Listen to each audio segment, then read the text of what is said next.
Muito bom dia, São Paulo, muito bom dia, Brasil, muito bom dia você conectado além das fronteiras no programa Manhã Manda Aqui. Eu sou Vanderlei Medeiros e estou diretamente da Casa de Oração para Todos os Povos. Nós somos a igreja O Brasil para Cristo no Manda Aqui, presidida pelo nosso querido pastor sênior Joel Estevanato. Obrigado pela oportunidade que você me dá nesse dia de entrar na sua casa, no seu trabalho, onde quer que você esteja conectado através das redes sociais. Que Deus te abençoe nesta segunda-feira, dia 5 de abril, de uma forma rica e abundantemente. Depois de um final de semana impactante, com duas palavras maravilhosas que tivemos aqui nos nossos cultos, começamos a semana cheia de fé, escolhendo decididamente a nossa postura diante da cruz, diante daquilo que ouvimos, tanto no domingo de manhã, através da vida do nosso pastor sênior Joel Estevanato, como à noite, através da vida do pastor Ricardo Andrade. A nossa escolha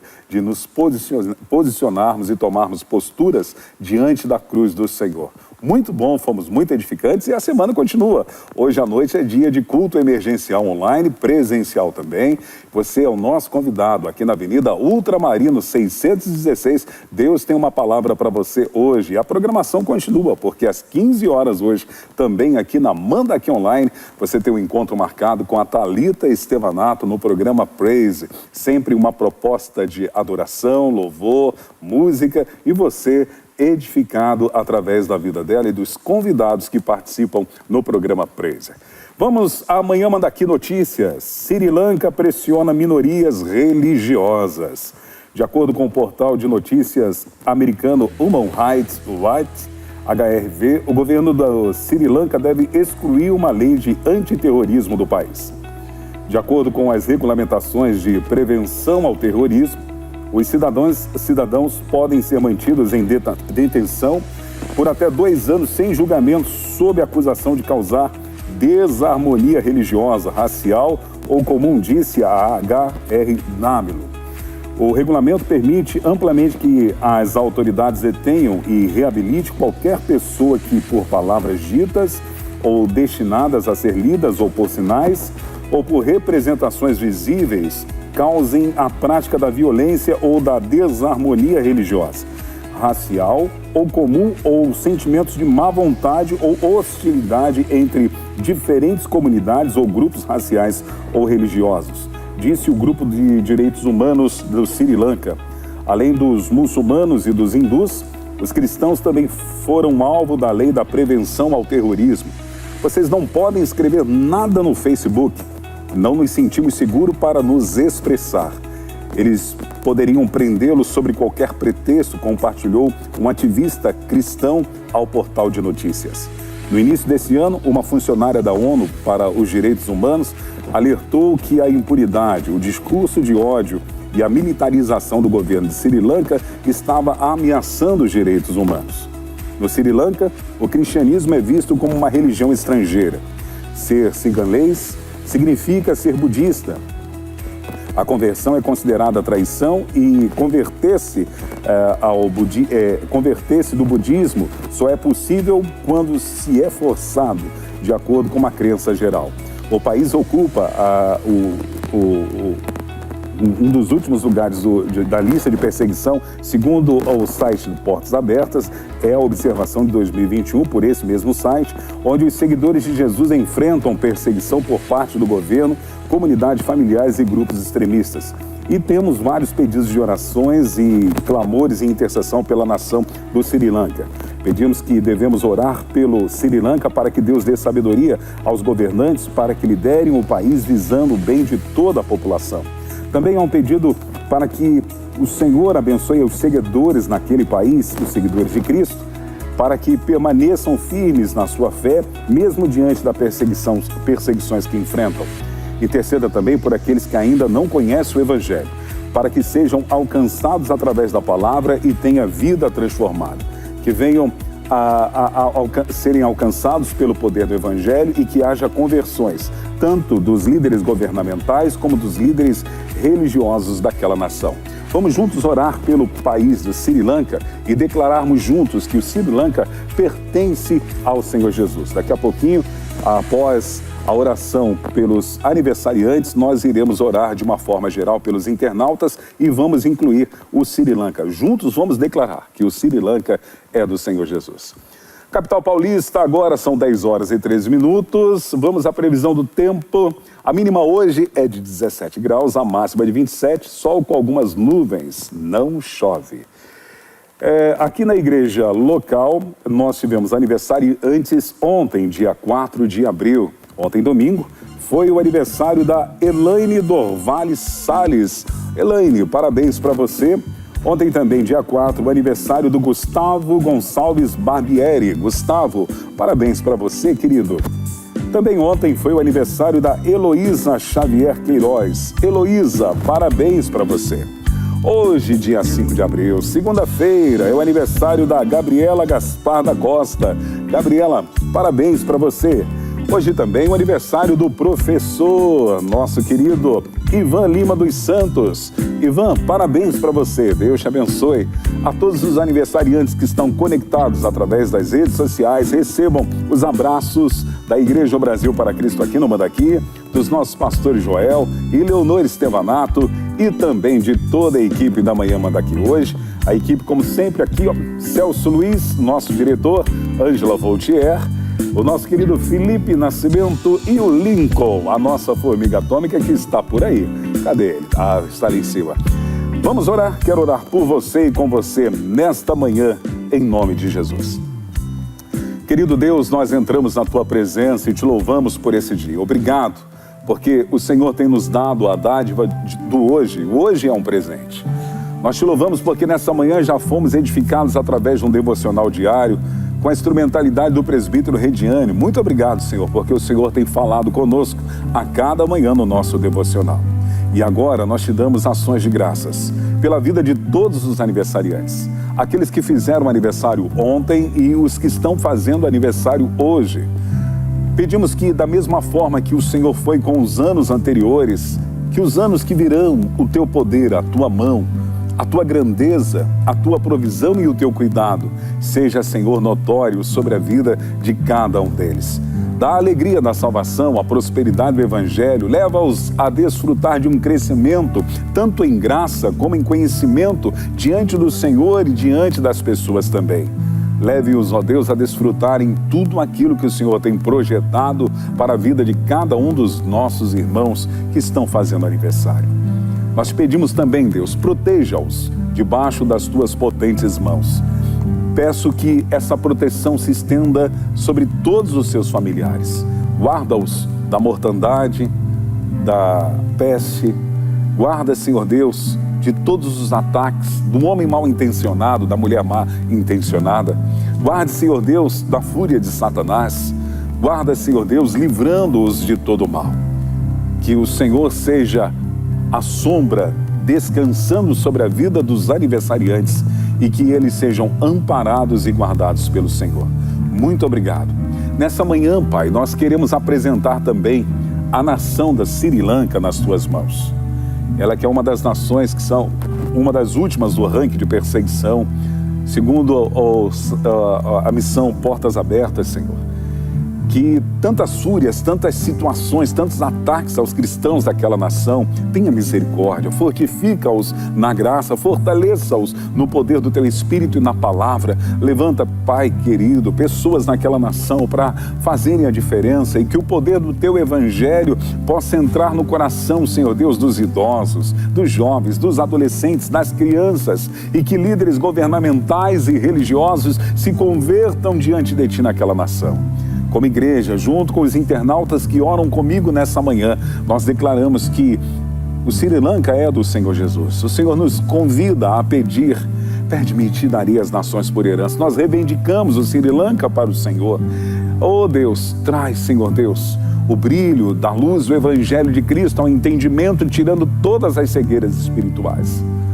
Pai, nesta manhã também eu quero orar por todos os internautas que através das redes sociais estão conectados nesta manhã, Pai. Senhor, Tu conhece a realidade de cada uma delas, o Senhor sabe o que elas estão enfrentando e as situações que são realidades diante de cada um dos nossos queridos irmãos. Tu és o Deus de milagres. Tu és o Deus que pode, Tu és o Deus que faz, Tu és o Deus que age.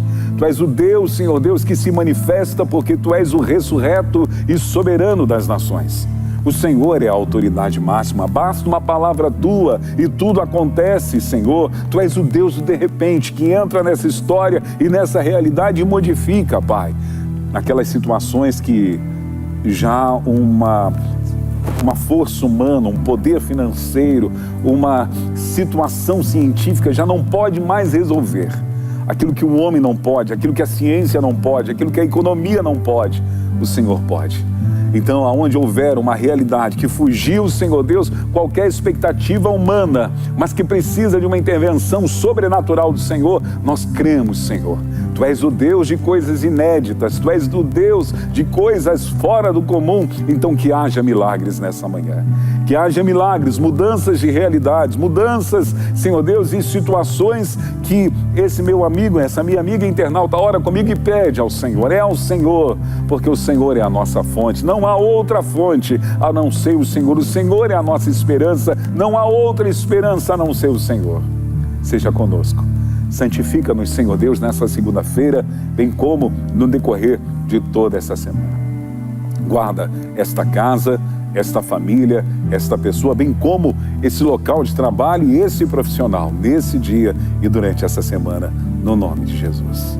Que Deus te abençoe de uma forma rica e abundantemente. Para você que está fazendo aniversário no dia de hoje ou fez ontem, parabéns para você nesta data querida, muitas felicidades, muitos anos de vida.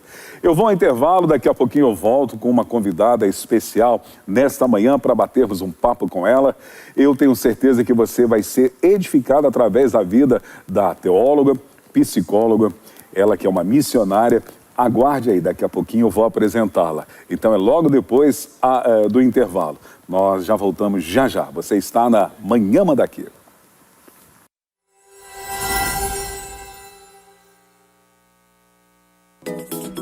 E aí, galera, já sabe, toda segunda-feira às 15 horas, Praise com Thalita Stevanato. E você é meu convidado especial. Valeu!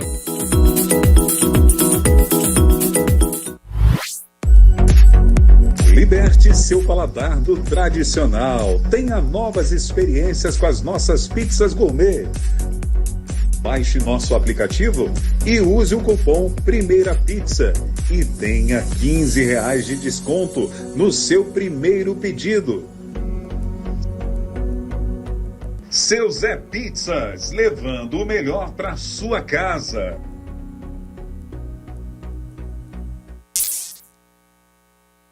Você quer saber como deixar o seu relacionamento ainda melhor?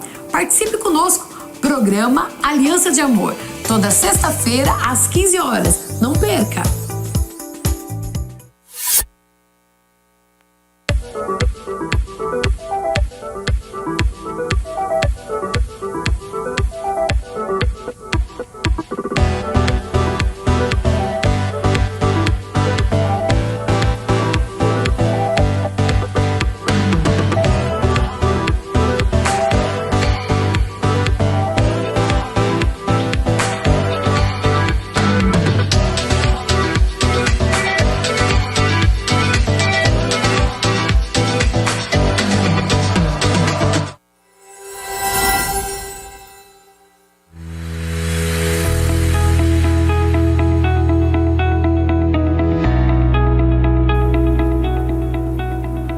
Agora na capital paulista são 10 horas e 22 minutos. Você está na Manhã Manda Aqui. Não esqueça de acessar o site da Livraria OBPC. Lá no site da Livraria OBPC você vai encontrar os livros escritos pelo pastor Joel Stevanato, nosso pastor sênior. São vários títulos que vão edificar você e trazer um crescimento espiritual. Além disso, você encontra livros também de autores aqui do Ministério Manda Aqui. Pastora Leonor Stevanato, o evangelista Edson Teixeira, o casal de líderes de casais da nossa igreja, o pastor Paixão e a Catinha Vitoriano, além de vários escritores e várias editoras. Lembrando para você também que você encontra no site da Livraria UBPC o material vasto de discipulado. São os materiais que usamos na nossa igreja local, são lições que vão edificar a sua vida e também edificar a vida da pessoa que você está discipulando. Visite lá, é o www.livrariaobpc.com.br. Você encontra um material vasto, encontra o nosso DVD Missões 30 anos, CD do nosso ministério local. Então não deixe de dar uma passadinha no site da Livraria OBPC. Está aí na sua tela, www.livrariaobpc.com.br. Nessa manhã eu recebo a missionária Jane Vilaça de Cunha Fernandes, minha irmã em Cristo Jesus, ela que é membro da comunidade Cristã Vida, isto? Isso. Muito bom dia, tudo bem? Graças a Deus, prazer estar aqui, pastor. Prazer é todo meu. A senhora dormiu bem? Bem, graças a Deus. Hoje pela manhã, qual foi o cafezinho que a senhora tomou? O tradicional café com leite. Bom demais. A senhora é casada há 28 anos com o pastor Rivonério Fernandes. Isso. Que história linda, 28 anos, 28 quase anos. 3 décadas. Pois é. Através desse relacionamento nasceram quantos filhos? 3 filhos. Três filhos. Como se chamam? O Felipe, o mais velho, hoje com 27 anos, o Lucas com 21 e a Bianca com 10 anos. Amém. Noras? Nora, eu tenho uma nora oficial do filho mais velho casado. Sim. E a namoradinha também do meu filho do meio. Amém. Netos, netas? Tenho uma neta de 7 anos. 7 anos? Giovana. Que bênção. A senhora é natural aqui de São Paulo mesmo? Não, eu nasci no Rio Grande do Norte, mas eu vim pra cá com 1 ano. Então sou paulista. Ok. E os seus pais, quais são? São vivos ainda? São vivos. Os meus pais são do Rio Grande do Norte também. Lembrança saudável da sua infância, missionária Jane? Sim, muitas lembranças boas. Apesar de eu ter sido criado na periferia de Santo Amaro, era um bairro muito violento, próximo ao Jardim Irene, que é mais famoso por causa do Cafu. Tinha toque de recolher, então assim, era um bairro muito violento, porém de uma infância muito feliz. De muita brincadeira na rua, sabe? Uma rua num período em que haviam poucos carros, né? Então, mesmo com uma situação financeira muito precária, a felicidade era muito gostosa. Que bom. Comidinha gostosa da mamãe que traz aquela nostalgia de vontade de degustá-la. E tem que ser o baião de 2, né? Bom, típico da nossa terra. Uma característica do seu pai? Meu pai, ele é muito carinhoso, né? Lá em casa, minha mãe é aquela mais de trabalhar, de ir pra batalha, de ir à luta, aquela mais seca. E o meu pai é mais carinhoso, era ele que, se nós estivéssemos doentes, atravessava a noite acordada, o que dava medicação. Esse é o meu pai. Que legal. Eu ouvi o diretor Celso conversando com a senhora é São Paulina? Sim, na verdade eu tenho uma história de muita submissão ao meu esposo, né? A minha família natural, os meus pais, tios, eles são todos palmeirenses, né? Okay. E aí quando eu me casei com um São Paulino apaixonado. E no ano que nós nos casamos, foi o ano em que o São Paulo ganhava tudo, Libertadores. E aí eu me lembrei assim, falei, puxa vida, né? Eu venho de uma trajetória palmeirense que eu não sei o que é um título. Então foi bom pra mim virar São Paulino e ser submissa ao meu esposo, principalmente naquele período. Faz anos que o São Paulo ganha. Pois é, eu me casei em 92, então foi um período áureo. Que legal. A senhora serve a Deus na comunidade Cristã Vida. Fale um pouquinho da sua igreja. Então, a Comunidade Cristã Vida é um ministério que atualmente tem 32 anos. Nós já estamos lá há 30 anos. Quando nós conhecemos a igreja, foi a primeira igreja evangélica que eu entrei, eu não conhecia, nós éramos de uma família religiosa tradicional. Então a igreja tinha acabado de fazer 2 anos, o ministério tinha acabado de fazer 2 anos. As nossas raízes é do Brasil para Cristo. Sim, o pastor Paulo fundador, ele era um presbítero dirigente do Brasil para Cristo ali na Manuel Gaia. Que legal, não sabia. Vocês se converteram então, né? Quer dizer, foram para essa igreja, comunidade cristã, desenvolveram toda a sua vida. Toda a nossa trajetória. E hoje são os pastores sêniores? Não, o pastor sênior é o pastor Antônio Carlos, que hoje está ali na Avenida do Guacá. Nós pastoreamos a primeira filhinha. Ok. Então, a primeira filhinha do ministério é que nós pastoreamos, que é ali na Avenida Imirim. Que legal. São quase 3 décadas de casamento. Sim. Eu não sei se te informaram, nós temos o Momento Love aqui na Manhã Manda Aqui. Ai, eu já assisti. É onde nós oferecemos a você 1 minuto para você resumir essas quase 3 décadas de relacionamento. Sim. Com o nosso querido pastor Rivonério.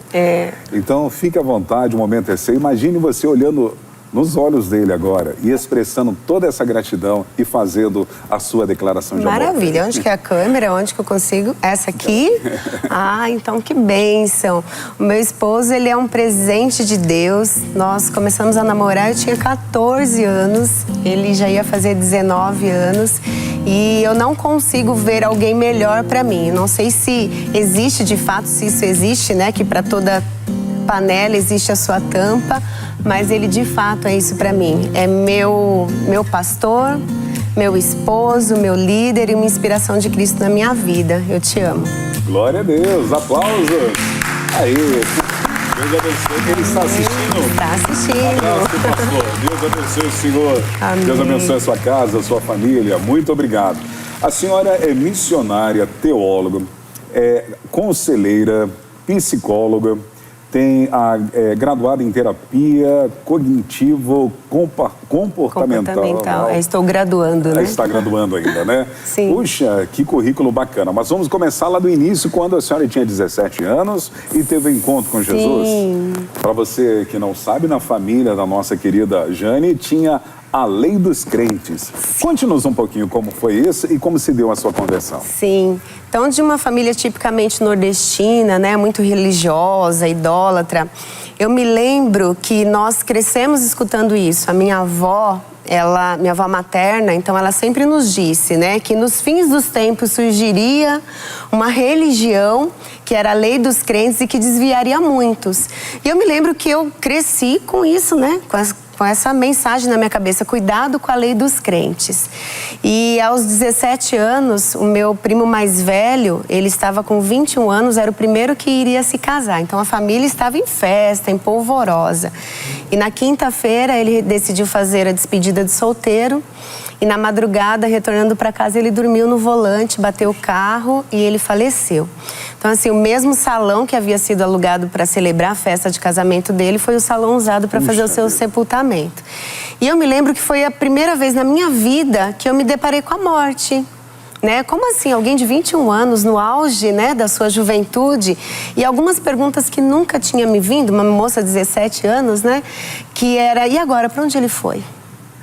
O que aconteceu com a vida dele? Será que a gente nasceu para crescer, viver e morrer? Acabou? A história dele acabou? E eu comecei a me perguntar, quem será o próximo? E se eu morrer, para onde eu vou? Apesar de ser religiosa e frequentante, eu não tinha resposta para essas perguntas. E eu me lembro que naquele período eu comecei a ter uma sede que eu nunca tive, uma fome que eu nunca tive. Então eu comecei a frequentar missas, ter aulas com testemunha de Jeová. Quem se aproximasse de mim falando de Deus, eu queria. E eu trabalhava numa loja em Santana e um rapaz de uma pizzaria ao lado começou a me evangelizar. E o que é interessante era que era com letras de louvores, porque ele não tinha muito conhecimento bíblico, então ele escrevia num papel, esses papéis de embalagem de pizza. E ele me levava na hora do almoço alguns corinhos. Mas eu precisava ficar armada, afinal de contas ele era da lei de crente, então eu tinha que tomar cuidado. Mas algo que aquele rapaz me falava, assim, pulsava muito em meu coração. E eu fiquei noiva no dia 2 de março de 91 e no dia 3 de março eu aceitei o convite de ir a primeira vez num culto evangélico. O meu noivo, hoje esposo, ele disse assim pra mim, você pode me convidar para ir em qualquer outra igreja, mas igreja de crente eu nunca colocarei os meus pés. Mas eu tava com uma fome tão grande que eu disse pra ele, tudo bem, então eu vou. E na época ele conta que ele ficou com ciúme, porque o rapaz era um rapaz jovem, né? E ele falou, como assim, né? E aí ele disse assim pra mim, eu vou te levar até a porta. E aí ele colocou o rapaz no banco de trás e a gente foi até a porta e quando nós chegamos na igreja, tinha acabado a reunião de jovens. Então, quando ele viu um monte de jovens na porta, ele disse que ele pensou, eu não vou deixar minha namorada aqui. E ele resolveu entrar. Para nós foi amor ao primeiro culto. Glória a Deus. Foi tudo muito diferente. E eu observava muito e me chamou a atenção ver aquelas pessoas com a Bíblia na mão. Então, abra a Bíblia e aquilo me cativou. E nós voltamos para casa com um acordo. nós dissemos o seguinte: foi muito bom. Não, ele disse assim, né? Foi bom, você já conheceu, agora a gente não volta mais. Eu disse para ele, eu gostaria de voltar. E ele disse, tudo bem, mas vamos fazer um acordo. Os crentes têm fama de fazer lavagem cerebral. Então a gente precisa tomar cuidado para que eles não façam isso com a gente. E nós firmamos esse acordo. E nós voltamos alguns domingos. E se eu não me engano, no 3º ou 4º domingo, nós entregamos a nossa vida para Jesus. Para mim foi muito difícil, eu acordava à noite pensando assim, como assim? Agora eu sou crente, né? Essa minha avó já havia falecido, minha avó materna, mas a minha avó paterna ficou doente quando ela ficou sabendo que agora eu era da lei de crente, porque nós não tínhamos ninguém na família. Então foi um desafio muito grande para nossa família e eu não conseguia explicar o que estava acontecendo dentro de mim, eu só estava apaixonada. Glória a Deus. E como foi, no decorrer dos anos, essa mudança que aconteceu na sua vida, juntamente com o seu noivo, na época que posteriormente se tornou o seu esposo? Como foi essa mudança e os familiares percebendo isso? Então, a família do meu esposo, eles eram muito bagunceiros no sentido assim, de beber bastante, de frequentar muitos bailes, né? Eles falam que eles eram da zoeira, né? E aos poucos a família começou a notar essa transformação na vida dele, né? Eu, particularmente, eu tinha muita dificuldade porque existia um medo dentro de mim de eu estar na religião certa e estar sendo enganada pela religião errada, né? E aí eu tive um sonho. Eu me lembro que eu tive um sonho e no sonho me mandava abrir a minha Bíblia. E esse meu medo de ser enganada me fazia assim, eu não vou trocar de Bíblia. Então eu queria que qualquer coisa que me falassem, tinha que me mostrar na Bíblia. Onde está escrito isso? Então durante quase um ano eu continuei com aquela Bíblia da minha religião. Então eu não queria trocar e eu sempre nós frequentamos sempre o estudo bíblico porque eu queria saber, eu queria fundamentar a minha fé, eu queria entender o que estava acontecendo ali. E eu me lembro que naquele sonho, então eu não conhecia nada da Bíblia. E naquele sonho me deu capítulo e versículo. Me disse assim, naquele sonho me dizia, abra a Bíblia no livro tal, no capítulo tal. E aquela passagem bíblica falava sobre procissões, na minha Bíblia, falava sobre procissões e imagens de escultura. Então eu creio que aquele sonho para mim assim foi muito libertador. Glória a Deus. Mas eu ainda não conseguia dizer, eu sou crente. Eu sou evangélica. Eu dizia, eu estou indo, eu estou frequentando. Eu demorei 1 ano para me batizar. Amém. 1 ano e 2 meses para me batizar. Mas fiz isso com muita convicção, com muita certeza. Quando eu me batizei nas águas, 1 mês antes, eu já tive a experiência com o Espírito Santo, já falávamos em língua, já. Glória a Deus. E aos poucos eu acho que a família foi vendo isso. Eu me lembro que o meu pai, ele sempre disse que ele respeitaria a nossa decisão. E no dia do meu batismo, a minha mãe e o meu irmão se batizaram juntos e mais 3 cunhados. Glória a Deus. Eu e minha casa serviremos ao Senhor. Hoje já 80% da família, eu creio que já serve ao Senhor e os 20 que não servem já são totalmente evangelizados. Que bom, que bênção. Glória a Deus por isso. A importância de um evangelismo, vamos assim, entre aspas, dizer simples, porque como você falou, ele anotava as letras das canções, dos louvores e de alguma maneira estava evangelizando. Qual a importância disso? Principalmente nesses dias. Nesses dias você percebe que o evangelismo é mais online. Hoje se atua mais como missionário virtual. Mas qual a importância de voltarmos à simplicidade? E outra pergunta. Qual canção, assim, foi marcante e impactante na sua vida para a sua conversão? Eu tenho até hoje um dos papeizinhos guardados e o louvor é Jesus te entronizamos, né? Que legal, lembra? Isso. Então, uma das canções muito antigas. Pastor, eu defendo o seguinte, de forma tradicional, de forma moderna, o importante é evangelizar. Eu acredito que hoje nós temos ferramentas que no período nós não tínhamos, né? Então, eu sempre, eu tenho muito essa convicção. O abraço é um evangelismo, o olhar é um evangelismo, a sua forma de ser é um evangelismo, né? Hoje, como teóloga, óbvio, eu privo muito o conhecimento bíblico, eu privo muito esses fundamentos, mas eu entendo que na sua simplicidade, né? Então tem aquela senhorinha que diz assim, Jane, eu não consigo falar bonito como você fala, e eu digo para ela, mas você tem um abraço curador, você tem um bolinho que você faz, você tem um chazinho, você tem um crochê. Eu creio que é mais ou menos, né, como a viúva. O que você tem na mão? Quais os instrumentos que você tem? Usa, é a internet, usa, é a teologia, usa, é o seu bolinho, é o seu crochê, é o seu papelzinho de pão com louvor escrito? Usa. Seja você e seja o melhor que você pode ser, na simplicidade ou na modernidade, usa. Glória a Deus. Missionária Jane, como se deu o seu chamado para o ministério? Sim. Pastor, eu acho que de certa forma com Deus eu sempre resisti muito. Eu não sei se...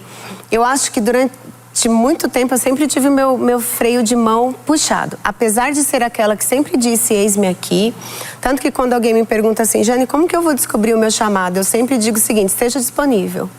Faça, esteja disponível, né? Então, quando eu vejo um jovem mexendo, quando eu vejo uma irmã ali limpando a igreja, é porque eu acho que eu acabei fazendo de tudo na igreja. Então, eu sempre fui meio que assim, precisa fazer não sei o quê. Precisa fazer não sei o que lá. Precisa fazer faxina, precisa cuidar de criança, precisa... Sempre disponível. Sim, e eu não sabia qual era o meu ministério, eu não sabia qual era o meu chamado, né?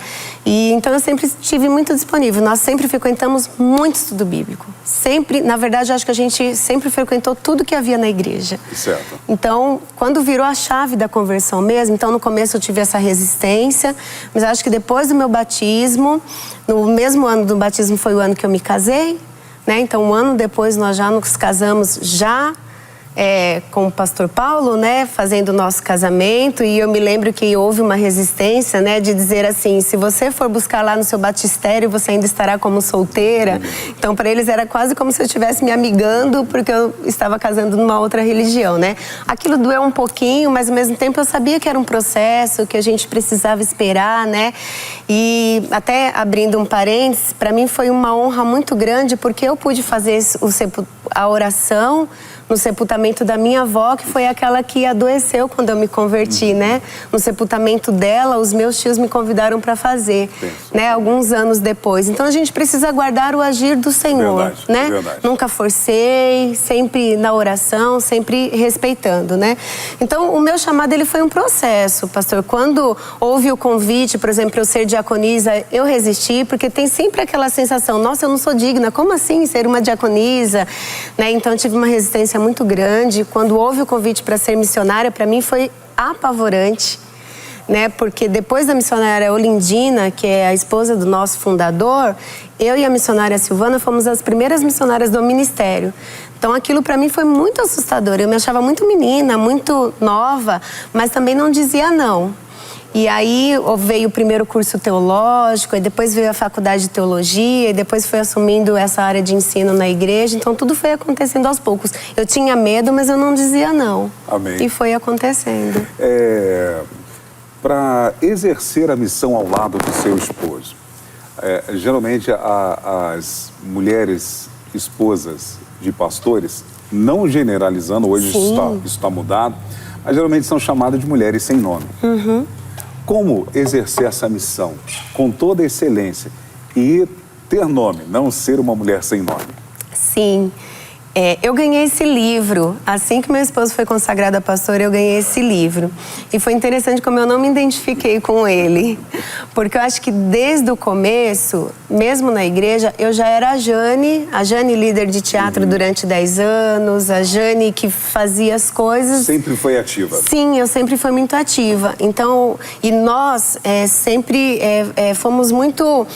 de ajudar pastores, de estar do lado dos pastores. Quando o meu esposo assumiu o ministério, nós já tínhamos andado muito nos bastidores, já tínhamos chorado muito, já tínhamos ajudado muitos pastores a enxugar suas lágrimas, né? Eu acho que nós sempre fomos muito bons vices de honrar os nossos pastores. Então, quando a gente assumiu, acabou sendo tudo assim de forma muito natural. Então, não sei se por conta desse meu jeito, por conta desse meu chamado, né? Nós sempre trabalhamos lado a lado, né? Assim, sempre respeitando, ele é muito meu cabeça. Eu amo submissão.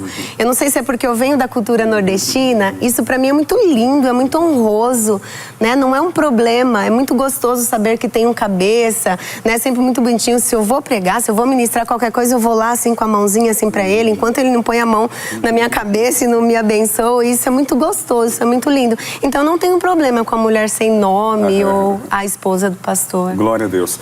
Uma coisa importante que você falou sobre essa questão de serviço e estar servindo. Sim. Qual a importância da autoridade espiritual e o que te promove a submissão a um líder? Aonde te leva? quando você assim se submete? Pastor, eu acho que, na verdade, uma oração que eu tenho é que o Senhor abra o entendimento da igreja para que todo mundo entenda isso. Isso é lindo, isso é bíblico, isso é divino e isso é maravilhoso. Eu sempre tenho uma história muito conhecida que é de Moisés, Arão e Miriam, né? E eu entendo muito isso. Então, eu acho que desde o começo, nós aprendemos isso. É o que eu falo, um pouco é do cristianismo, mas eu acho que um pouco também vem dessa cultura nordestina, né? Que é muito assim, né? De filhos honrar pai e mãe.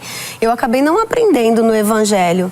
Eu já tinha muito isso na criação dos meus pais. Então, apesar de ser jovem, né? Tenho 47 anos só. Eu ainda tive essa criação de não se levantar a voz para os pais, de pedir licença, bença pai, bença mãe, nós vemos dessa... Então, quando eu cheguei no evangelho, eu sempre enxerguei isso, pastor, eles são autoridades espirituais, eles pagam preço para isso. E se um dia eles errarem, não é comigo, é com aquele que chamou. Então, não é uma preocupação minha se o pastor está errando, se o pastor está fazendo alguma coisa, eu sempre aprendi, eles têm dono. E é com o dono que eles vão prestar conta, né? Então, não é só respeitar o homem, mas é respeitar Deus no homem. É enxergar Deus no homem. Então, se alguém tem que fazer alguma coisa, é aquele que chamou, não eu que sou ovelha, né? E eu acho que quando a gente entende isso, a gente tem uma cobertura, a gente é muito divino, é muito libertador, é muito tremendo. Você acredita que a igreja brasileira ela está vivendo uma crise de autoridade espiritual? Isto devido a um fracasso familiar. Nesse contexto, você tem uma herança antes do cristianismo de respeitar a autoridade espiritual, a autoridade familiar. Sim. E de repente, se eu tenho um fracasso dentro da família, eu já vou, quando chegar na igreja, eu vou ter uma deficiência em reconhecer uma autoridade espiritual. Sim. Pastor, uma preocupação que eu tenho é que a gente, enquanto igreja, a gente espiritualiza muitas coisas e a gente esquece que nós estamos inseridos numa sociedade. Então, assim, quando a gente se converte, a gente aceita Jesus, a gente traz a nossa história. Né? Então, a gente traz a nossa bagagem cultural, isso são costumes, né? E é um fato.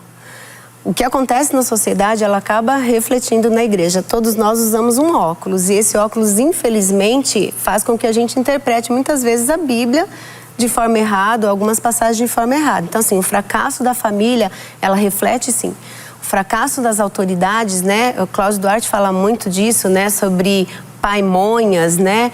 Então, assim, pais sem autoridades, isso reflete muito. Então, assim, a gente tem jovens que não respeitam, jovens cristãos, que não respeitam pai e mãe e que têm dificuldade de respeitar liderança, sim.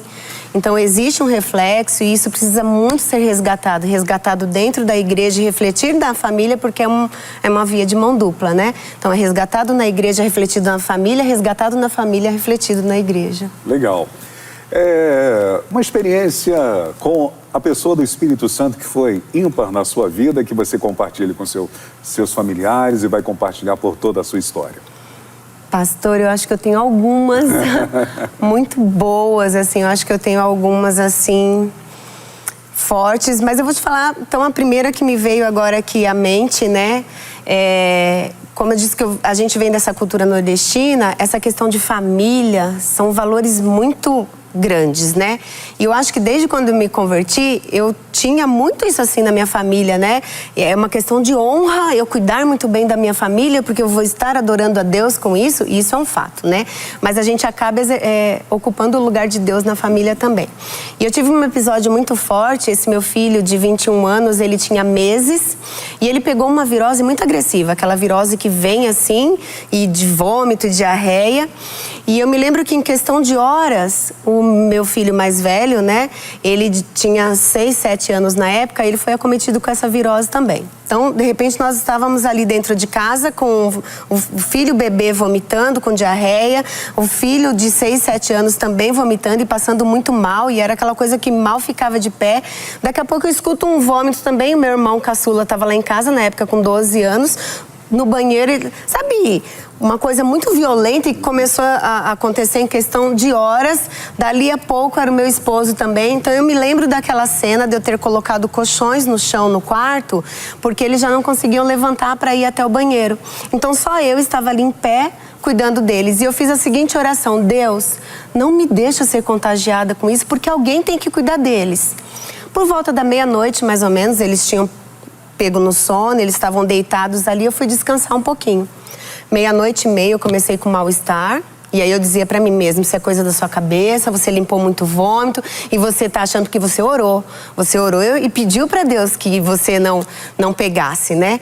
E aí só deu tempo de eu falar isso, ir pro banheiro e vomitar. Vomitei bastante. Naquele momento a minha pressão acho que caiu. Eu deitei no chão do banheiro e não tinha quem cuidasse de mim. E aí eu me lembro que eu disse assim, Deus, eu não pedi pro Senhor para que eu não pegasse esse vírus porque alguém tinha que cuidar deles. Pastor, foi muito forte, foi uma presença muito real, muito sublime. Eu tenho essa lembrança do meu banheiro iluminando e uma voz disse para mim, quem disse que é você que cuida da sua família? Deus, hein? Pastor, aquela mulher vomitada, deitada naquele chão, falava em línguas e adorava a Deus de uma forma que eu acho que quem olhasse ia dizer assim, que loucura é essa? E essa experiência eu levei para minha vida inteira. Quando os meus filhos entraram na adolescência, ou quando nós tínhamos algum problema e eu queria ficar ansiosa, me vinha uma voz que dizia, quem disse que é você que tem cuidado da sua família? Glória a Deus. Um culto inesquecível. Eu acho que foi de consagração ao pastorado, a consagração dele a pastor. Eu acho que para mim foi o culto mais lindo da minha vida. Glória a Deus, hein? Uma particularidade desse culto assim que mexe com a senhora. Quando nós tínhamos, acho que 3 anos de casado, nós tivemos uma crise no casamento, né? Que quase culminou numa separação. E aquilo para mim, assim, foi muito forte, porque ele passou, né, nós passamos um período em que ele esfriou na fé, ele esfriou um pouquinho na fé, nunca desviou, graças a Deus, mas foi um período que ele esfriou muito na fé. E eu me lembro que naquela crise que nós estávamos passando, o Senhor me fez uma promessa de que nós serviríamos junto ao Senhor e que Ele tinha um chamado. Então, naquele momento em que ele estava ali, ajoelhado, né, e eu via a promessa de Deus se cumprindo, é como se não houvesse mais a igreja, como se não houvesse mais ninguém, era só Deus dizendo e me lembrando mais uma vez, eu não disse que sou eu que tenho cuidado da sua família. Glória então, foi algo muito, muito sublime. Inesquecível. Inesquecível. Dentro da teologia, a senhora que é uma teóloga, o que diria para a sociedade brasileira hoje, nos dias da Covid-19? Eu diria para nós nunca perdermos a esperança, né? Existe uma luta entre o deísmo e o teísmo, né? O deísmo vai dizer de um Deus, sim, criador, mas que virou as costas para o mundo. Então, ele é pego de surpresa, né? Ele não está no domínio de todas as coisas, foi pego de surpresa pelo tsunami, talvez esteja sendo pego de surpresa pela pandemia do Covid-19, mas nós defendemos, né? Teologicamente, nós defendemos que nós temos um Deus que nunca perdeu o controle de nada, né? E por mais que seja difícil para muitos acreditar nisso, nosso Deus tem o controle de todas as coisas. Nós vivemos num mundo caído, num mundo corrompido pelo pecado, nós somos peregrinos nesse mundo. Existe uma terra onde não haverá choro, onde não haverá enfermidades, onde não haverá doença, né? A terra que foi planejada pelo nosso Deus e é para essa terra que nós caminhamos. Ainda que muitos digam assim, Satanás se levanta, Satanás trabalha para o nosso Deus. Verdade. Então, Deus continua no controle de todas as coisas. Glória a Deus. A Covid-19, consequência humana ou justiça de Deus? Sim. O que eu creio nessa mão dupla, pastor. Eu creio que até a justiça de Deus, ela é virtude de uma consequência humana. Não tem como a gente se enganar, pastor. Eu sei que durante muito tempo, nós enquanto igreja evangélica, nós enquanto igreja cristã, talvez nós estávamos tão acostumados com essa pregação tão vitoriosa, que não deixa de ser o nosso Deus, é um Deus de vitória, né? Mas de um evangelho light, de um evangelho gostoso, em que tudo é muito cor-de-rosa, né? Só que a hora que a gente lê toda a trajetória da Bíblia, Antigo e Novo Testamento, nunca foi assim. A gente vê a perseguição de Atos, a gente vê João Batista tendo a sua cabeça levada numa bandeja, a gente vê os apóstolos sendo morrendo, com exceção de João, a gente vai ver todos eles tendo mortes difíceis, a gente vê o primeiro mártir. Então, a Bíblia inteira, ela fala a respeito de perseguição, ela fala a respeito de tragédias. Se você quer sair da Bíblia, então vamos para a história do cristianismo. Então, a gente vai ver uma porção de coisas acontecendo, né? Virtude de desobediência humana e virtude de justiça divina. Então, é uma via de mão dupla. Ok, nessa manhã eu aqui batendo um papo com a nossa querida missionária Janiele. A Jane Vilaça da Cunha Fernandes, ela que é missionária ali na comunidade cristã Vida, ao lado do seu esposo, o pastor Rivonério Fernandes. Resuma, declare o ministério do seu esposo. Fale um pouquinho sobre o pastor Rivonério Fernandes. Tá. Para mim, sempre que eu tenho que falar do meu esposo, eu falo a respeito de um guerreiro. Eu falo a respeito de um homem de uma família de 9 irmãos. Ele é o segundo mais velho dos homens, que perdeu seu pai quando ele tinha 14 anos. Então, aquela família de imigrantes nordestinos que chegaram até São Paulo e pouco tempo depois o pai dele morreu num acidente de carro. Então, aos 14 anos, ele se tornou um pai de família, né? Os meus cunhados são 3 cadeirantes. Então, os 3 caçulas, eles têm uma síndrome, então os 3 são cadeirantes, né? Então, ele cresceu muito cedo. Ele cresceu muito rápido junto com os irmãos dele, o pastor Jean, acredito que alguns de vocês aqui conheçam. E eles cresceram muito rápido. E o meu esposo é um comerciante e ele tem algo assim na vida dele, ele tem uma visão na vida dele que é sempre assim, tudo vai dar certo. Se não acabou é porque ainda não é o fim. Então, a gente já passou por diversas situações difíceis no comércio, na igreja, e ele é aquele homem que trabalha até às 7 ali na confecção, passa por diversas dificuldades, toma um banho e vai sorrindo para a igreja. Então, ele é uma grande inspiração para a minha vida. Glória a Deus. Um abraço para ele, que eu sei que está conectado nessa manhã. Querida missionária Jane, nós temos pessoas que estão interagindo conosco, está ali na tela. Eu vou permitir que a senhora mande um abraço para essa turma toda, pode ser? Sim. Então fique à vontade. Queria mandar um grande beijo para vocês que estão aí nos ouvindo. Mas eu quero mandar um beijo especial, pastor, para você que está nos ouvindo e está passando por esse processo de luto, por esse processo de medo, que em seu coração o Espírito Santo, que é aquele chamado de Consolador, possa encher o seu coração de esperança, que você possa se lembrar, olha para o céu e perceba que o céu não está em pânico, os passarinhos continuam cantando, a natureza continua lembrando que nós temos um Criador que está no controle de todas as coisas. Que esse Espírito Santo derrame sobre você a paz que excede todo entendimento. Muito bom. Além disso, nós temos a participação da Cristiane dos Santos Rolim, dos irmãos da Igreja O Brasil para Cristo de Jardim Palmira, lá, aqui da cidade de Guarulhos, aqui do ladinho. Flávio Luciano, o diácono Denilson Ribeiro, da Igreja O Brasil para Cristo de Nepomuceno, em Minas Gerais. Anderson Castanho, acho que é Castanher. Pastor Flávio Pedro, da Igreja O Brasil para Cristo de Palmares. Alessandra Souza. Pessoal, Alessandra Souza, minha esposa. Amém. Te amo, meu tuquinho de gente. Patrícia Fernandes, Vicente Antunes, Helena Januzzi, Viviane Vilas, Ana do Carmo, Marlo Oliveira, Vera Lúcia Fernandes, Matheus Silva, J. Luiz Campo Alegre, Joel Mandrade, Natan Manguzzi, Raquel Kessia, Gilvaldo Ramos da Silva, Núbia Sueli, Daniela Montanoli, Bianca Fernandes, Diaconisa Juscelia Costa, Regina Maria Starrellen, Célia Regina, Inês Siring, Alzuires Andrade, Sônia Regina, Rafael Pimentel Galo, Viviane Neves, Sueli de Oliveira, Edeilda de Souza, Cassiano Valentim, Diácono Ricardo Benites. Muito bom, temos o comentário, vamos lá, bom dia, paz. Programação Bênção e a convidada de hoje também, exemplo de cristã. Quem é que está fazendo esse comentário? Quem? Flávia Luciana. A Flávia Luciana. Flávia ou Flávio? Ok, obrigado, Flávio. O Rafael Pimentel Galo está dizendo a paz do Senhor Jesus, feliz em saber que a Jane está na Manhã Manda Aqui. Abraços. São pessoas que estão interagindo conosco aqui na Manhã Manda Aqui. Aproveite para deixar o seu like, compartilhar a nossa programação e marcar pessoas que você deseja abençoar. Daqui a pouquinho eu vou voltar para conversar com a missionária a respeito daquilo que ela está cursando, a terapia cognitivo-comportamental. Nós vamos falar um pouquinho sobre isso também, mas é daqui a pouquinho após o intervalo. Nós já voltamos já já.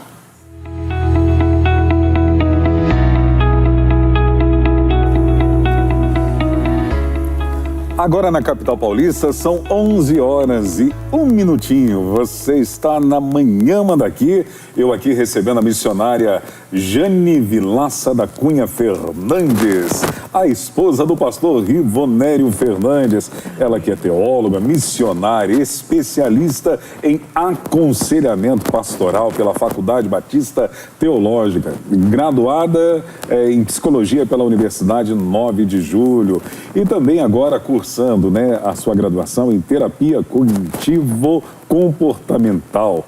É melhor falar o TCC, né? Isso. É melhor falar o TCC.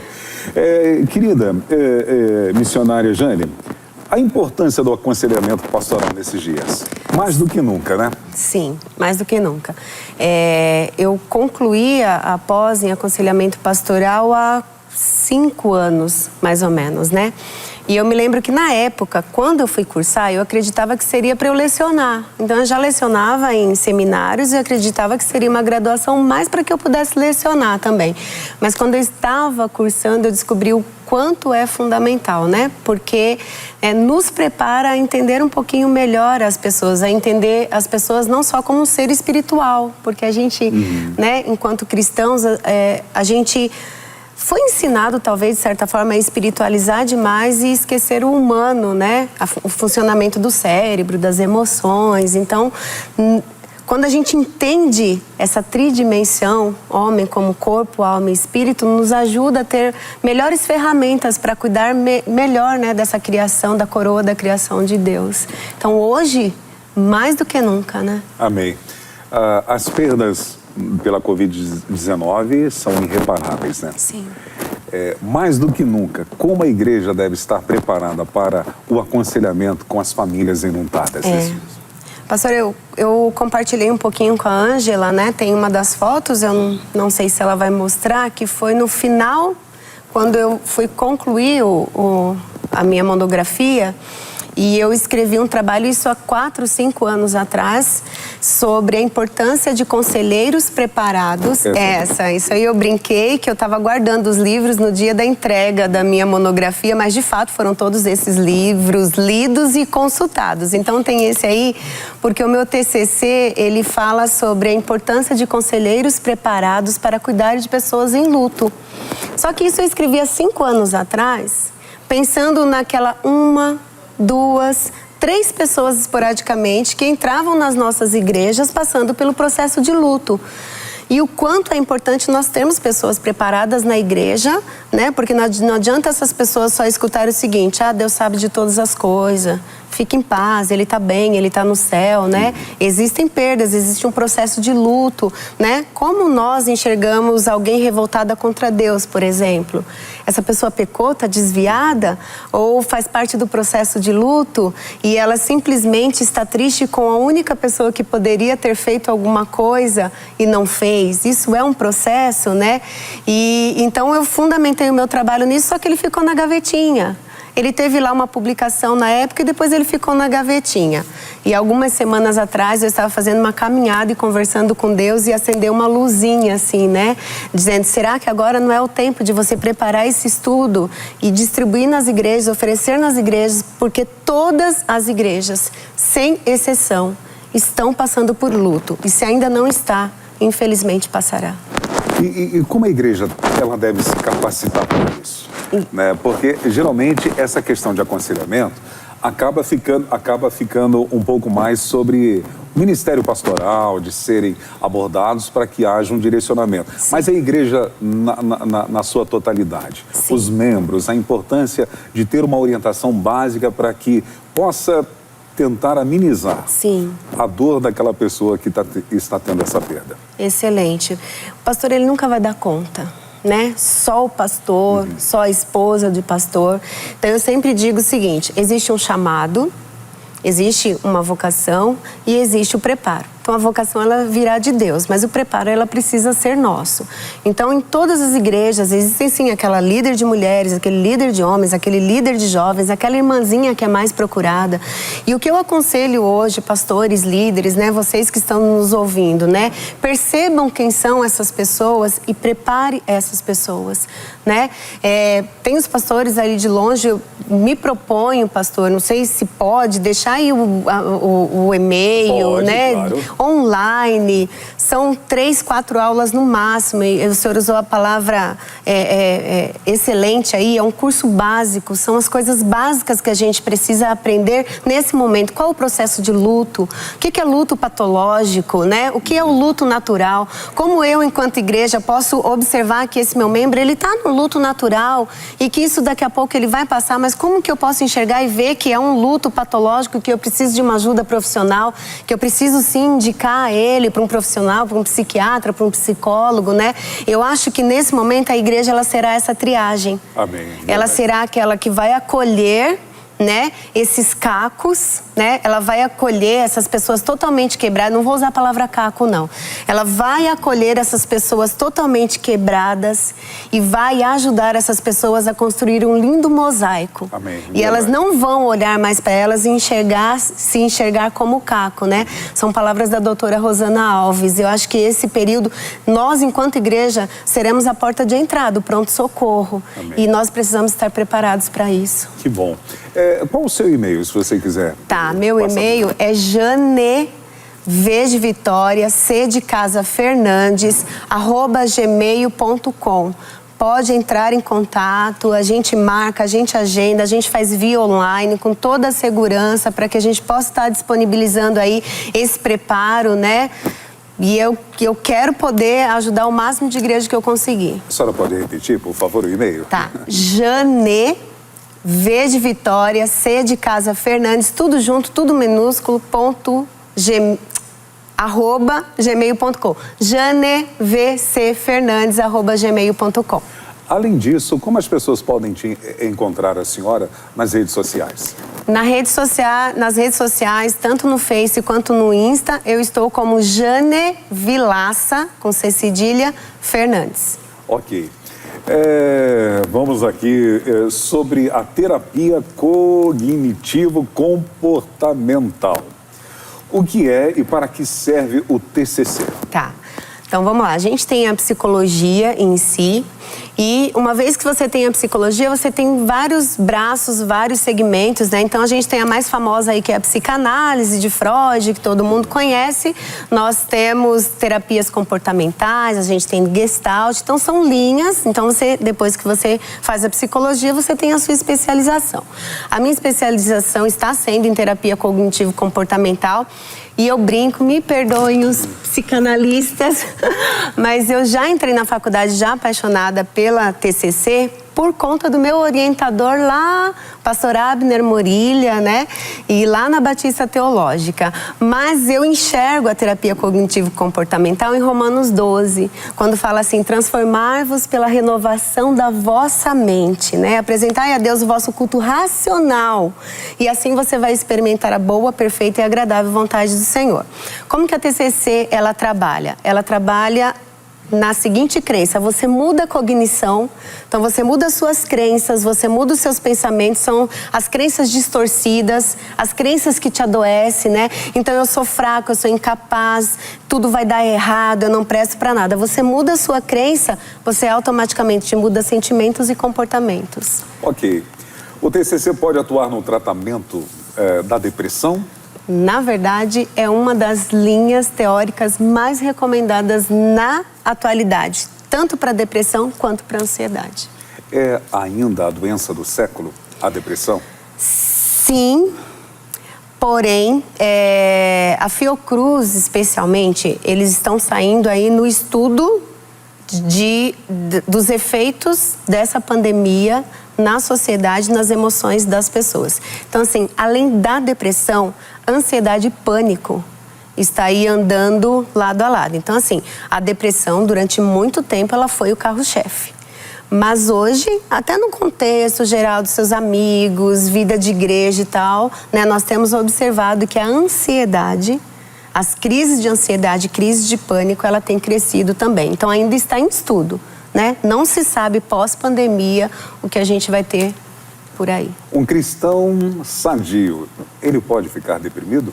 Sim, um cristão sadio, ele pode ter pressão alta? O cristão sadio, ele pode ter diabetes? Um cristão sadio? Sim, gente, ela é uma doença físico-emocional, né? Hoje, mais do que nunca, é comprovado que tanto a depressão quanto a ansiedade, ela é causada por diversas coisas do nosso organismo. Então, de repente, por conta da sua alimentação, falta de vitamina D, a gente trabalha muito dentro de casa, não toma muito sol, então existem várias coisas que podem desencadear o nosso ritmo de vida, nossa alimentação, má qualidade de sono. Então, tudo isso tem a ver. Claro que também tem a ver com uma consciência de relaxo com o templo do Espírito Santo. Então, tá tudo interligado. Então, quando você fala cristão sadio, a gente precisa pensar em quanta coisa tá dentro desse sadio, né? Ok. Durante muito tempo, o ministério pastoral foi visto como ministério solitário. Sim. Claro que muitos ministérios se levantaram para trabalhar na área pastoral, Sim. da importância de um pastor não andar sozinho. O ministério pastoral, ele pode ser depressivo também? Sim. Pastor, uma das coisas que eu oro e acho que uma consciência que eu acredito que ela está mais aberta hoje do que antigamente, né? Eu acho que na década passada, essa ideia de pastores super-homens e de mulheres maravilhas, elas eram mais, então assim, a família do pastor era família intocável, então filhos de pastores não podiam desviar, não podia ter problema na família de pastor. O pastor tinha que esconder se ele estava doente, porque afinal de contas, no final do culto, ele ia ungir e orar por muitas pessoas enfermas, e como que ele podia ficar enfermo, né?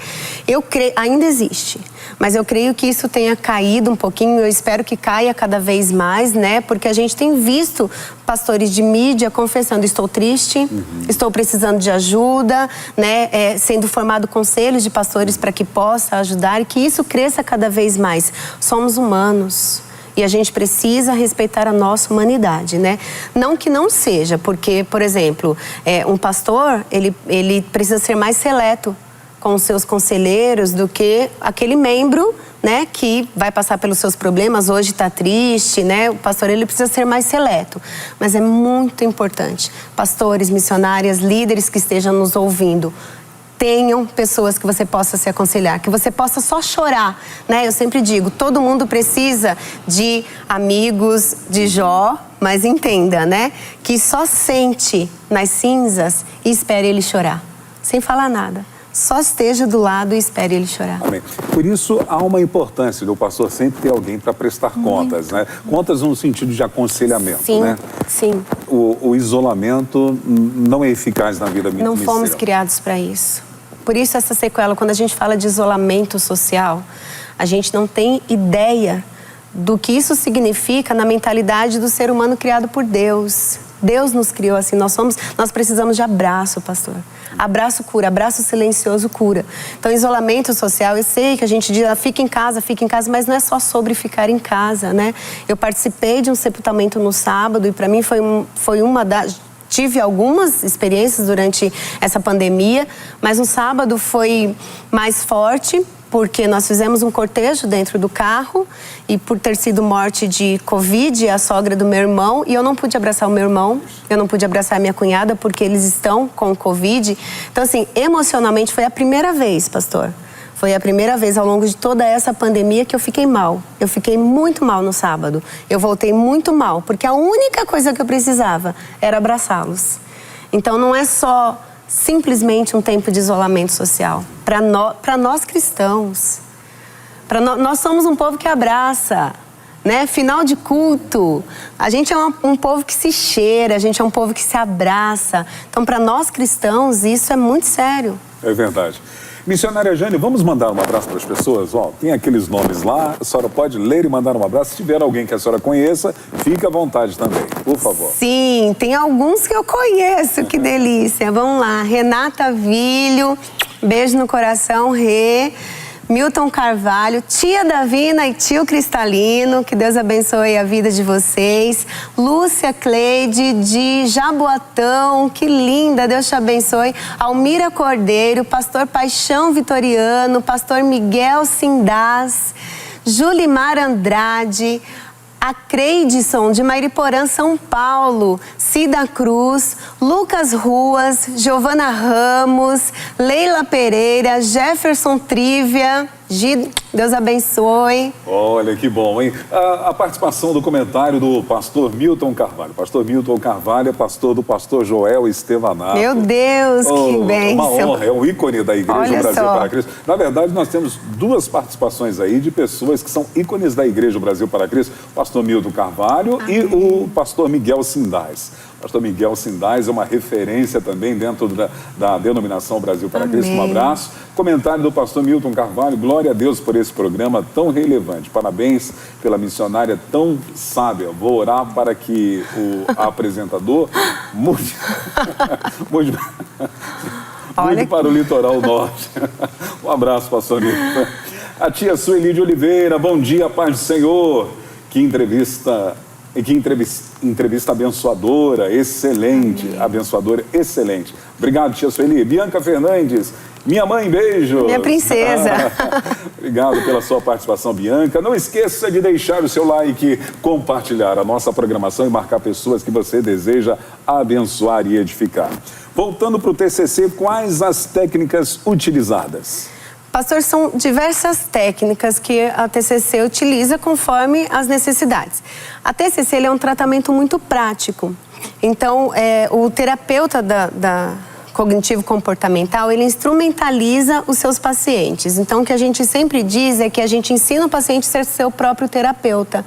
Então, você é ensinado a controlar a respiração numa crise de ansiedade, você é ensinado você aprende técnicas que são ferramentas para te ajudar a controlar uma depressão, a controlar uma crise de ansiedade. Então, são diversas técnicas que você aprende. Isso que é bom, você aprende, você consegue ensinar outras pessoas, então ela é muito prática.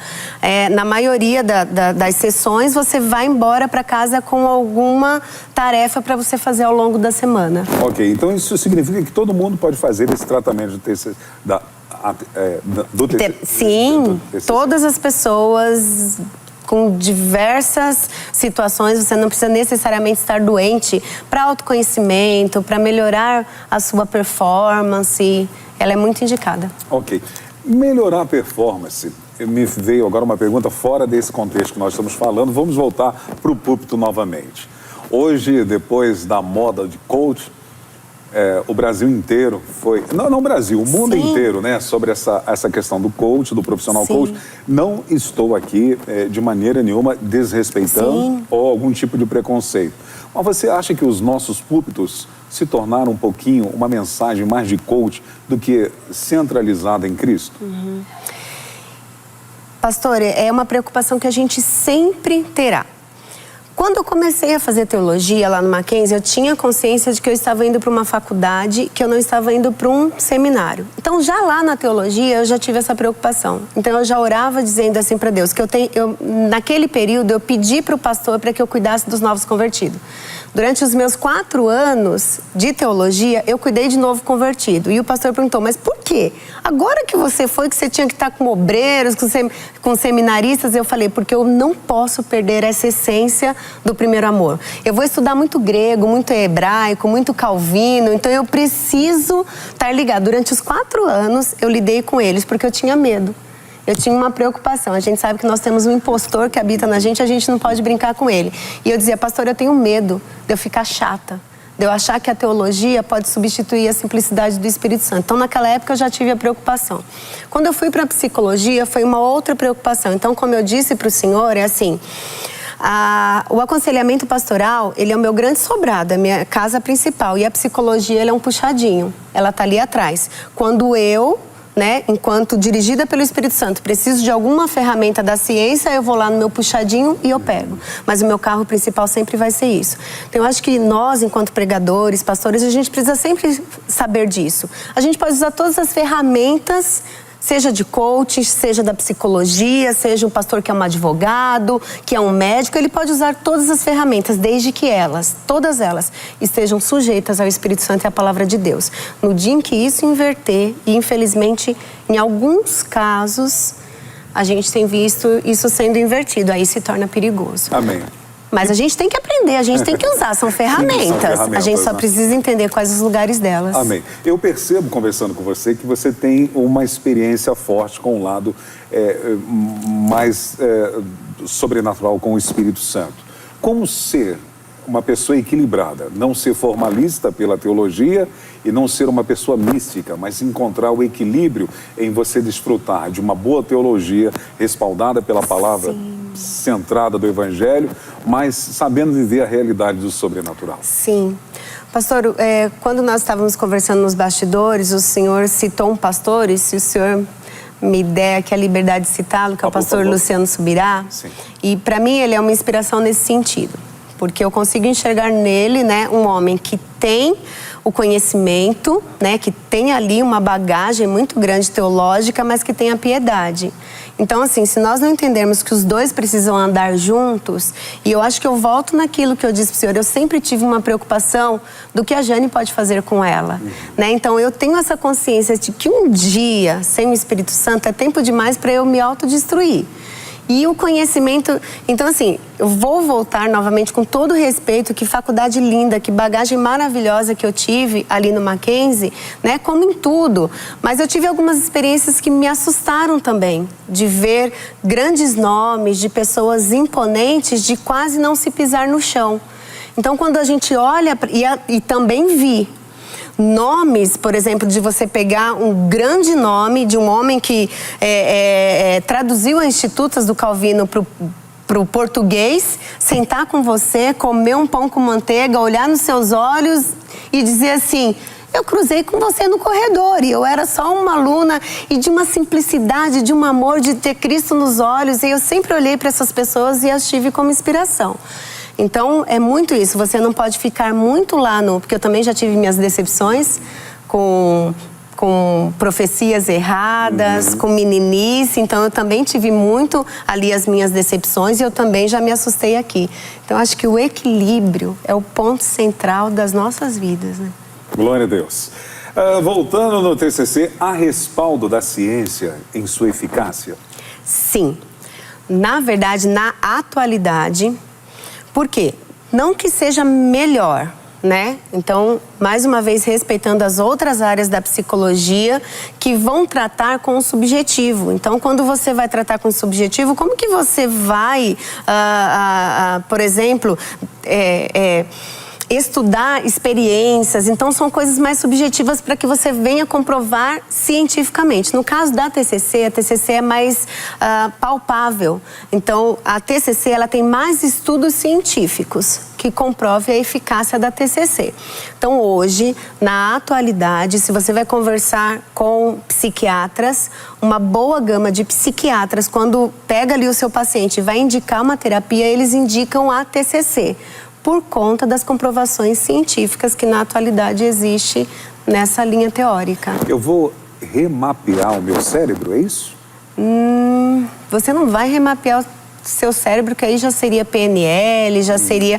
Você vai descobrir quais são as suas crenças disfuncionais. A gente chama de crenças disfuncionais. Então, a gente tem as crenças nucleares, que são aquelas mais difíceis de ser acessadas, né?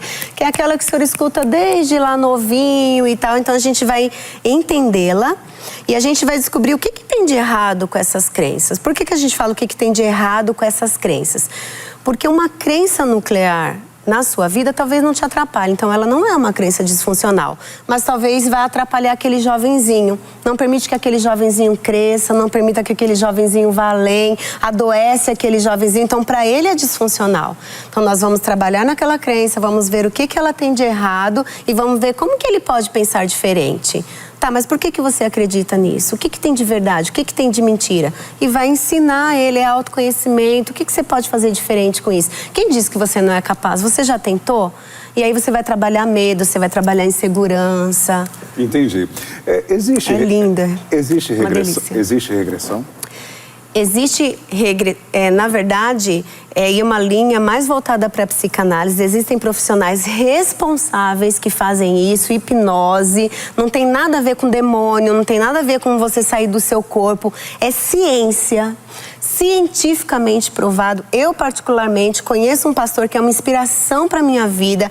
Ele é psicanalista, extremamente sério, responsável, homem de Deus, que pratica. Você já se submeteu a... Não que eu não tenha vontade, né? Mas eu nunca me submeti. Mas é cientificamente comprovado. Só com pessoas responsáveis. Existe brincadeira, existe meninice, existem coisas assustadoras com respeito a isso. Dentro disso, eu vou deixar a senhora concluir. Já cortei, que vergonha. Imagina! Mas por que alguns púlpitos começou a ser bombardeados no sentido de tentar levar o povo a uma regressão espiritual? Então... Eu peguei algo da psicologia e tentei implantar no meu púlpito? Sim. Pastor, diversos cursos. Há pouco tempo atrás, acho que 2 anos mais ou menos, eu fui participar de um curso por curiosidade, porque existiam, né, algumas pessoas do nosso ministério que estavam muito envolvidos com esse curso. Claro que jamais vou citar aqui o nome.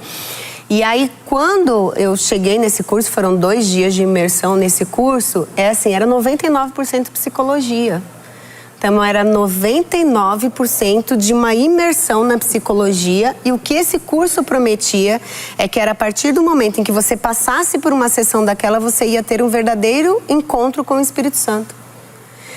E assim, lotado, tá crescendo cada vez mais, e então tem os níveis do curso. Então primeiro tem lá a apresentação, depois você se inscreve para o 2º nível, depois você se inscreve para o 3º nível, e a partir do 3º nível você aplica. Você aplica nas igrejas, você aplica em massa, e há regressão. Pastor, isso é um perigo muito grande, você pode enlouquecer pessoas. Imagina. E eu nem estou falando de possessão demoníaca, de Satanás, não estou nem falando da parte espiritual, que a gente sabe que ela também existe, que ele é aproveitador, né, uma das características dele. Eu estou falando do funcionamento da psique humana.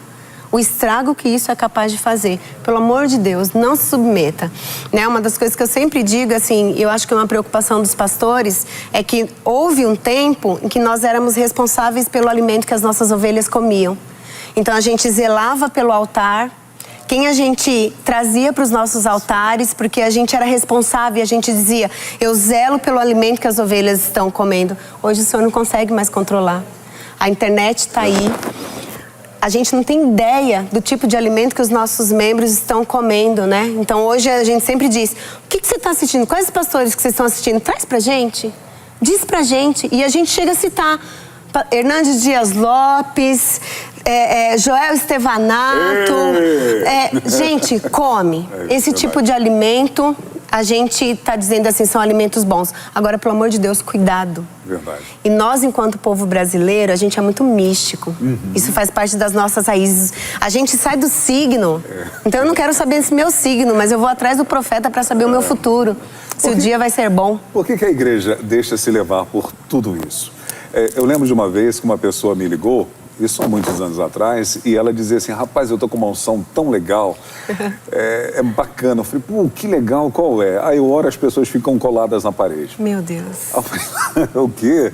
Mas qual o benefício disso? Uau, eu imagino, eu não consigo sair da parede. A unção da lagartixa. A unção da lagartixa. Por que a igreja brasileira, ou talvez a igreja mundial, fala no contexto brasileiro, porque é a nossa realidade. Se deixa levar por isso, doutor? Sim, a gente fala da igreja brasileira por conta desse contexto místico, religiões afro e tal. Então, nós, enquanto brasileiros, a gente tem uma tendência. Mas a gente também vê muita coisa vindo de fora. A gente come muito prato americano também, né?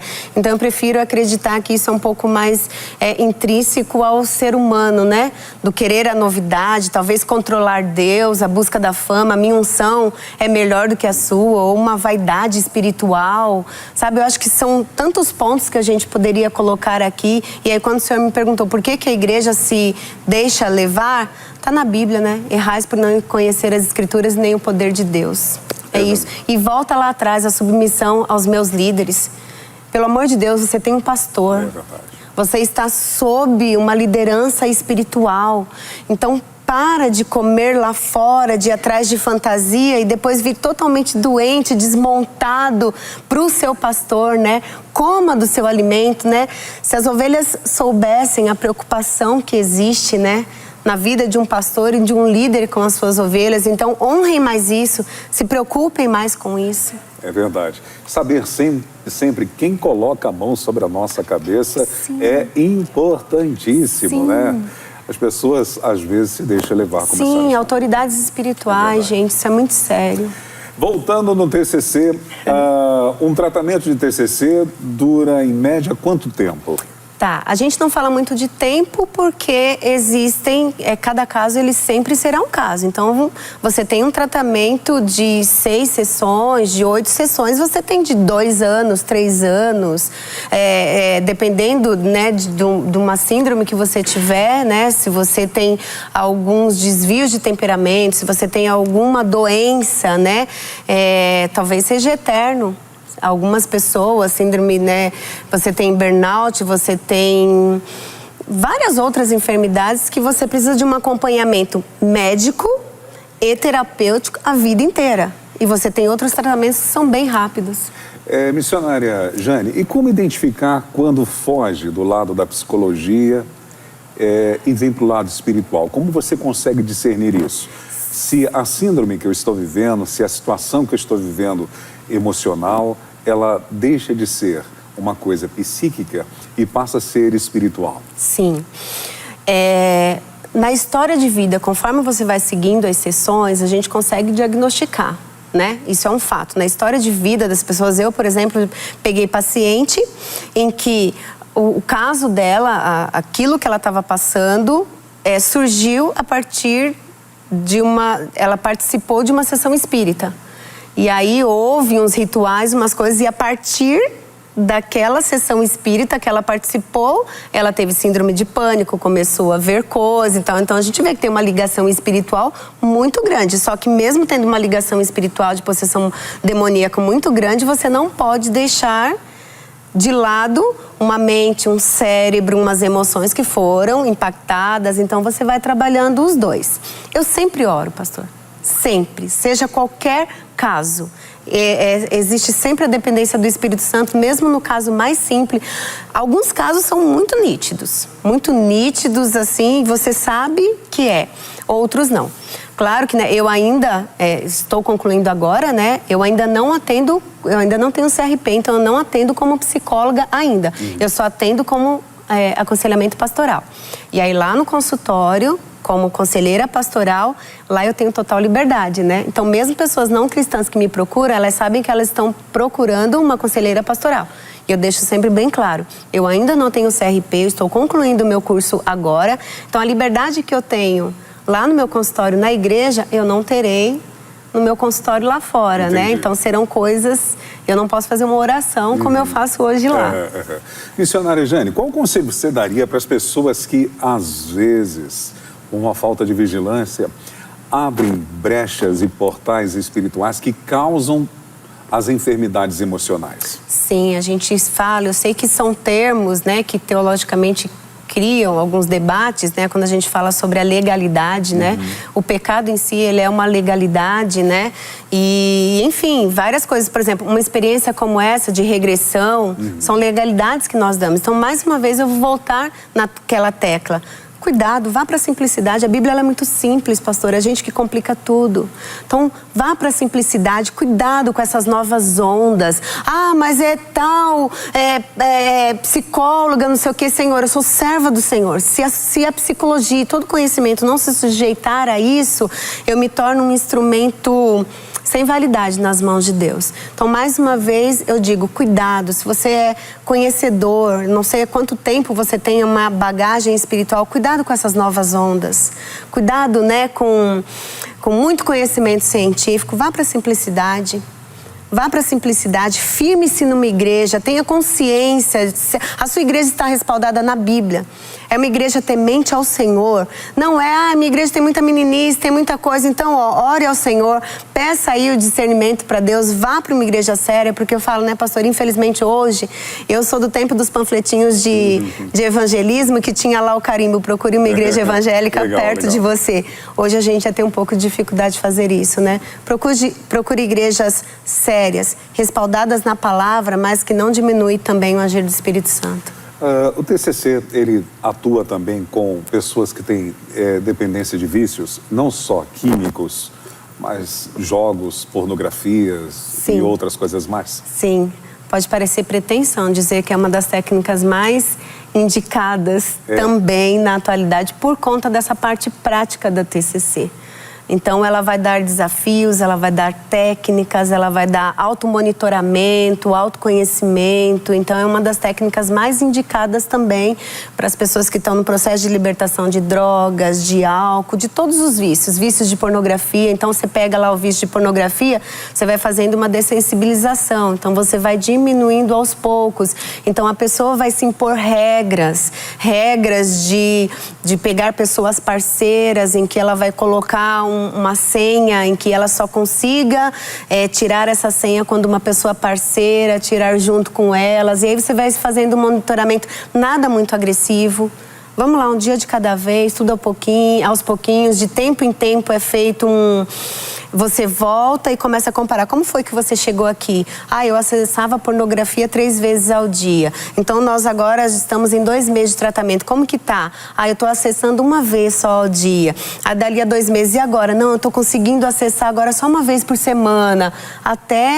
E aí depois você vai espaçando, que a gente fala que é um processo de manutenção. Então, não preciso mais ir toda semana, eu vou só 1 vez por mês. Depois eu vou lá a cada 3 meses. Depois eu vou lá a cada 6 meses. Acaba sendo um instrumento e uma ferramenta para a vida. Para a vida, né? Você consegue desconstruir coisas e, às vezes, valores e concepções erradas que a pessoa ela foi um alvo durante toda a sua vida. Vou dar um exemplo. Por exemplo, a família com os pais em relação ao filho ou à filha, ele vai construir uma concepção falsa que ela não tem valor nenhum.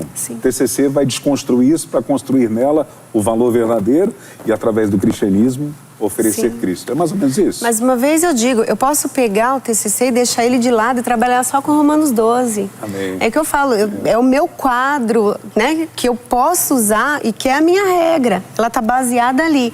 E posso falar uma coisa muito chocante, pastor? Por favor, fica à vontade. Fui Chico, amanhã manda aqui. Posso falar uma coisa muito chocante? Isso tem muito a ver até para a nossa análise do cristianismo. Por exemplo, digamos que eu tenho uma história de que eu não me acho suficiente, então eu me acho uma pessoa feia, eu me acho uma pessoa incapaz, então eu acredito que as pessoas elas só vão gostar de mim se eu fizer as coisas para ela. Então eu sou aquela pessoa que não consigo falar não, então estou sempre ajudando todo mundo, porque no dia que eu falar não, as pessoas elas não vão me amar.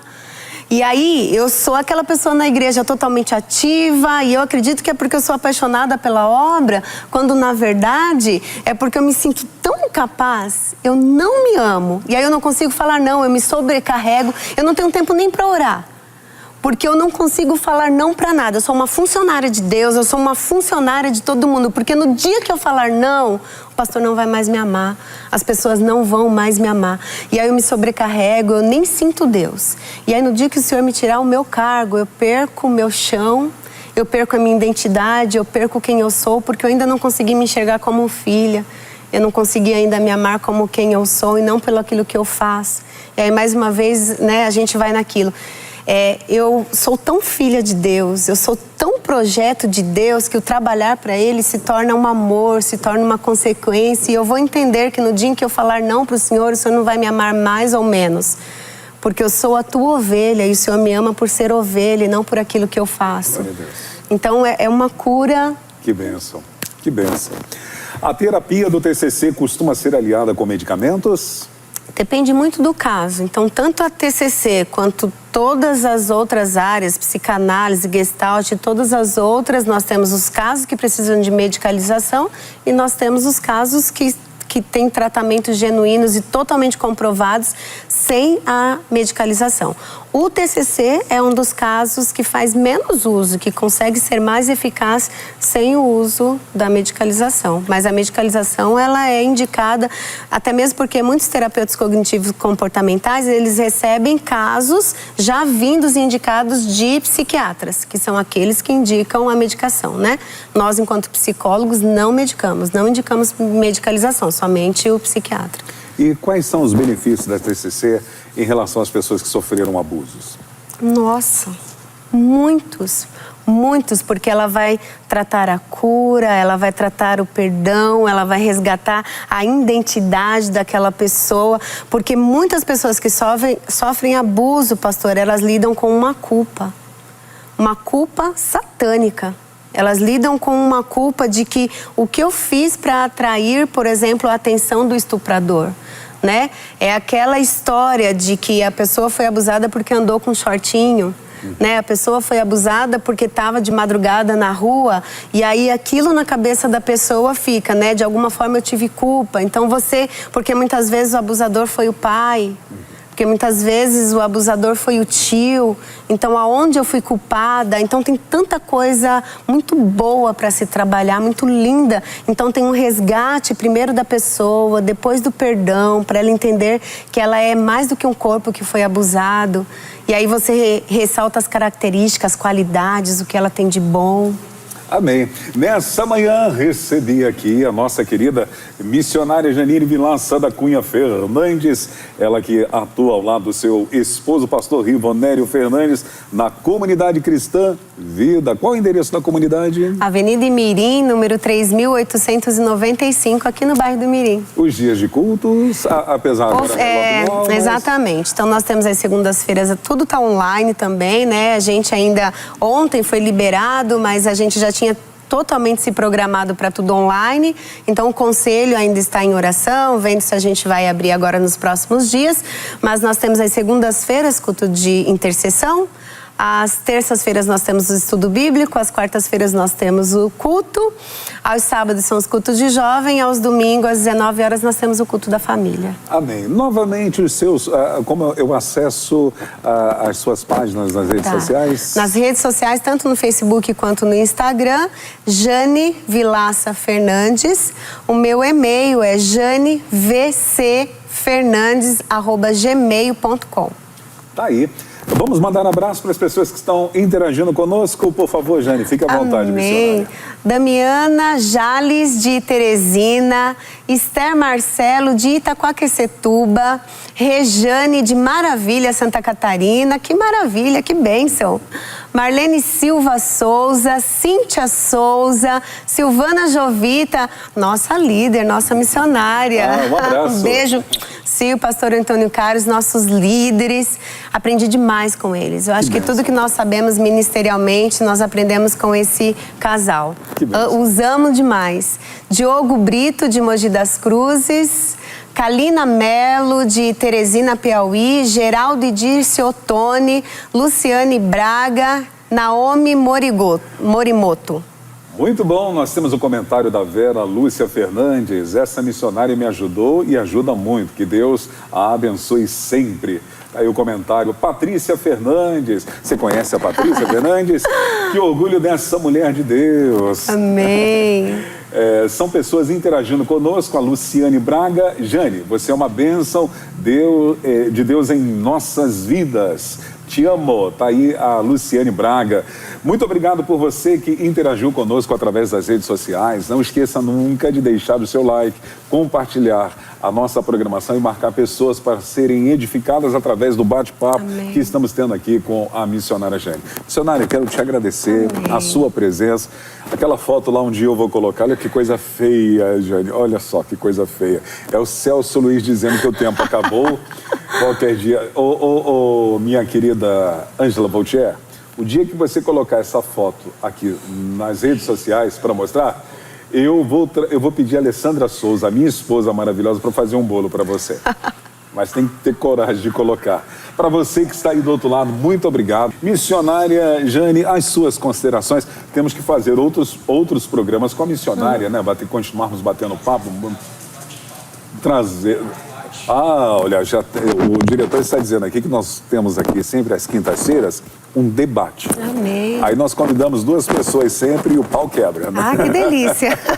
E a senhora vai ser uma das convidadas para... Tema, o cristão e a psicologia. Ótimo. A senhora vai defender... Para mim será uma honra. O que eu vou defender? O cristão ou a psicologia? Os dois, né? Amém. Eles não são rivais, não né? Não são, verdade. As suas considerações finais, fique à vontade. Eu quero agradecer demais essa oportunidade, louvo a Deus por essas ferramentas, louvo a Deus por um programa como esse. É a primeira vez que você está acessando a Manhã Manda Aqui, eu já assisti outros programas, então eu te conhecia, né? De ouvir falar. Já deu risadas. Já dei, sim, muito bacana. Então, nas suas manhãs, que você aproveite essas ferramentas, né? Existem coisas ruins espalhadas por aí, mas existem coisas muito boas. Então, aproveite essas coisas boas que estão sendo preparadas com muito carinho. Eu agradeço demais a confiança e essa oportunidade. Obrigado, missionária. Deus abençoe seu esposo, pastor Rivonério. Abençoe a sua família, seus filhos, suas 2 noras, a sua netinha Giovana, seu ministério. Que Deus faça uma voz profética nessa geração entre as nações. Em nome de Jesus. Nós vamos ficando por aqui. Deus abençoe você. À noite, eu tenho encontro com você no culto emergencial. Deus tem uma palavra para a sua vida. Deus te abençoe. Amém.